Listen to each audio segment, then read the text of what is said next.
السلام علیکم سامعین، 12 جمادی الاولیٰ اور 15 نومبر ہے۔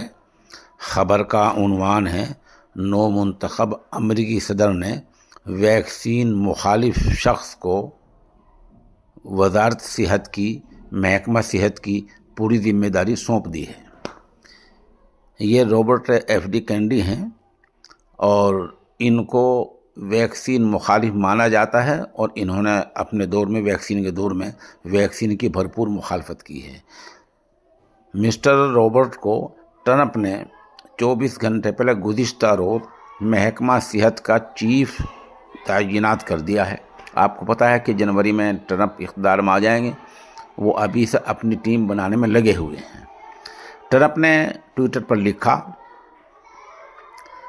کہ جس کو میں نے اپنی ٹیم میں شامل کیا ہے، وزارت صحت کا محکمہ جس کے سپرد کیا ہے، وہ اس محکمے کے ماہر ہیں۔